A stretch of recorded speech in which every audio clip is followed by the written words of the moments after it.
Years ago, we didn't have any scientific proof of a planet outside our solar system. Today, thanks to advances in technology and scientific research, we've discovered over 5,300 exoplanets, alien worlds that are out there waiting to be explored. At first, these discoveries mostly involved large gas giants, but as our capabilities have expanded, we've started to uncover smaller, Earth-like exoplanets. Scientists have already found more than 50 exoplanets with masses similar to Earth, and over 800 worlds with radius less than 1/2 times that of Earth. We don't know of many such planets orbiting in the habitable zone of their parent stars, where the conditions are just right to support life, but that's already starting to change.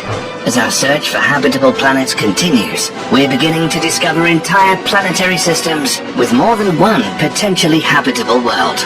And we already know about at least one such system in our cosmic neighborhood. Our Milky Way galaxy has numerous compact systems that are centered around stars similar to our Sun. However, planets orbiting closely to these stars are usually too hot and therefore unsuitable for supporting life.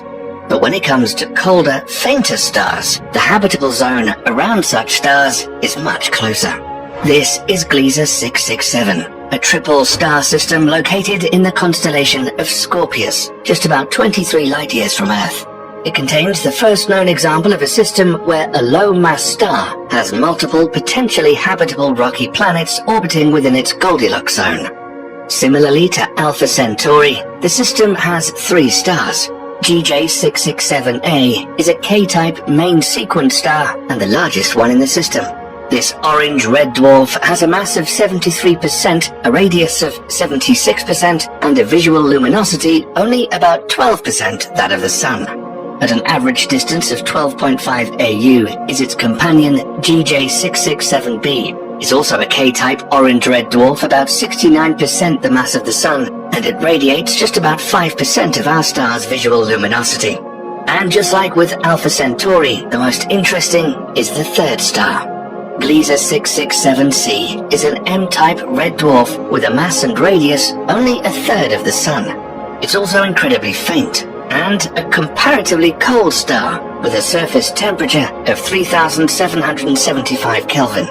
Yet, despite its small size, GJ667c has a surprisingly rich planetary system. Initially, scientists thought there were only 3 exoplanets orbiting Gliese 667c, but after revisiting existing data and making additional observations, they discovered there may actually be 6 planets in the planetary system, with 3 or even 4 of them being potentially habitable super-Earths. So what exactly is a super-Earth? The term is used to describe a planet that's larger than Earth, but not quite as large as the gas giants like Jupiter and Saturn. These planets can be made up of rock or a mixture of rock and ice, and they may have atmospheres that could support different life forms. The closest planet to the star, Gliese 667cb, is a scorching hot world at 200 degrees Celsius. Being the most massive one in the system, about 5.5 times that of Earth, this exoplanet probably has a very thick atmosphere and orbits its host star in just 7 days. The 3 potentially habitable planets in the Gliese 667 system are all located further away from their host star, and they all have masses between 1 and 5 times that of Earth, making them great candidates for habitability. Gliese 667cc, the next closest planet, orbits in the inner edge of the star's habitable zone. It has a mass about 3.8 and a radius 1.8 times that of Earth, and its year lasts just 28 Earth days. With the Earth Similarity Index of 0.85, it's known as the Holy Grail of extrasolar planets.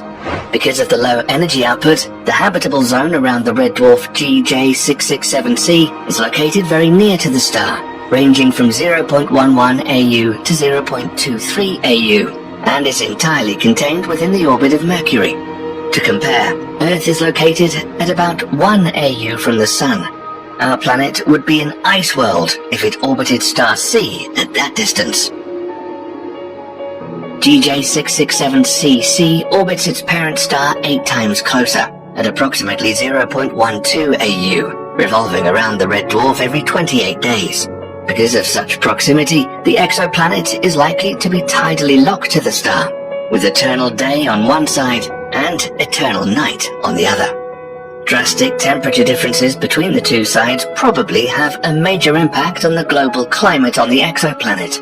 Gliese 667cc gets about 10% less light than Earth does from the Sun, but since most of the light it receives is infrared, the planet gets about the same amount of energy as our planet does from the Sun, which would help retain water on its surface and result in a similar climate to Earth. Because scientists don't know for sure if the planet has an atmosphere and how thick it could be, it's impossible to predict the exact surface temperature on Gliese 667cc.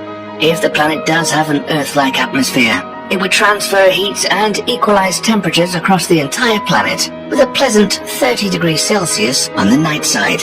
Living on such a planet would be a much different experience.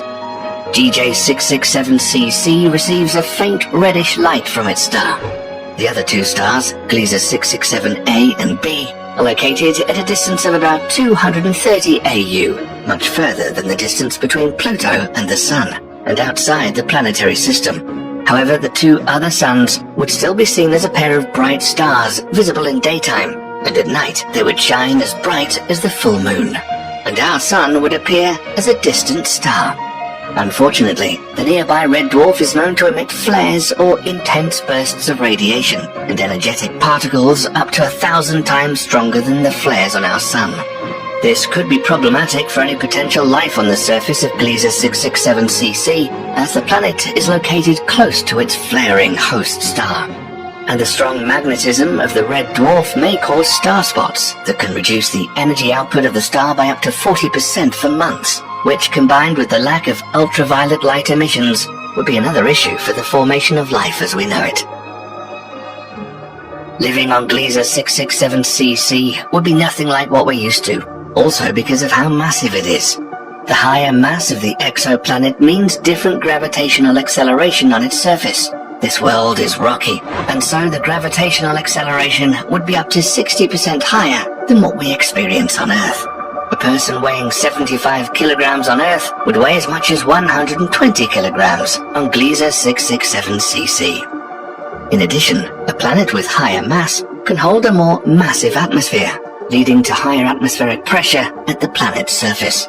In case it has an atmosphere similar to Earth's, the atmospheric pressure would only be a few times higher.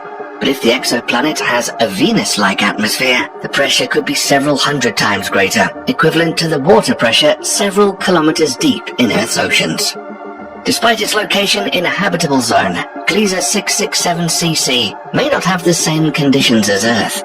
Life forms on Gliese 667cc may have to adapt to fluctuating and low light, a potentially high atmospheric pressure, and frequent flares. But this doesn't mean life cannot form on such a world.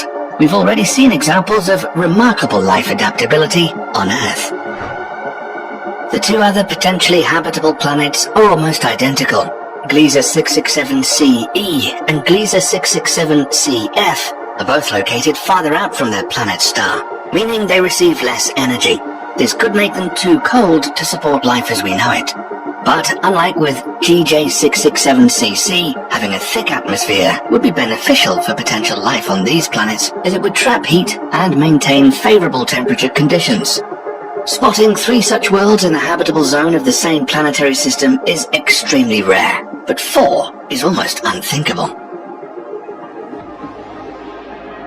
According to one study, 5 planets in the Gliese 667c system are estimated to receive solar radiation ranging from 20 to 200% of the current exposure of Earth to the Sun, which makes them all candidates for potential habitability. But there are other factors in play. Scientists have determined that for a planet with a mass equal to Earth, the habitable zone around Gliese 667c has 2 boundaries. The inner boundary lies between 0.095 and 0.126 astronomical units from the star, while the outer boundary lies between 0.241 and 0.251 AU. Any planet orbiting within these distances from star C may be able to sustain life, as it would have the right conditions for liquid water to exist on its surface. If a planet is too close to its star, the heat will cause water to turn into vapor and escape, making the planet uninhabitable. This happens because water vapor is a greenhouse gas which can trap heat and cause temperatures to rise to intolerable levels. Only the planets at the inner edge of the habitable zone with a larger mass are more resistant to the moist greenhouse effect. On the other hand, if a planet is too far away from its star, like the outermost Gliese 667G, it risks being covered in ice. While gases like CO2 can warm the planet and prevent this, too much CO2 can actually cool the planet down by reflecting light away. So there's a limit to how much CO2 can help warm a planet. In 2013, astronomers made an announcement that Gliese 667c has a minimum of 6 planets, and there's a possibility of a 7th planet designated as GJ667CH. Although highly controversial, the exoplanet could be the smallest one found so far around star C, with a mass of at least 1.1 times that of Earth, located just between the planets C and B. Because of its mass and proximity to the parent star, the planet H would be too hot for any life to form. But planets F and E are confirmed to orbit in the habitable zone.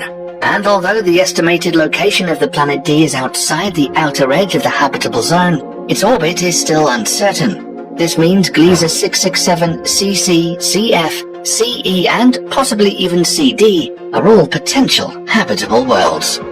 The discovery of densely packed planetary systems around M-dwarf stars, such as Gliese 667c, points to the existence of numerous populations of planetary systems out there, each with several potentially habitable planets.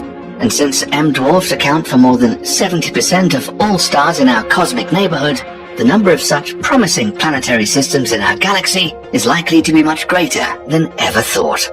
Instead of searching for a single potential habitable planet among 10 stars, scientists can now focus on one star to find multiple Earth 2.0 candidates. As new and advanced telescopes are being developed, our ability to uncover the mysteries of the universe is growing at an exponential rate. What star system would you like to hear about next? Sound off in the comments. Stay tuned here to be the first to hear about the next big discovery in the cosmos, and make sure you click the super thank you button if you enjoyed the video. Thanks for watching.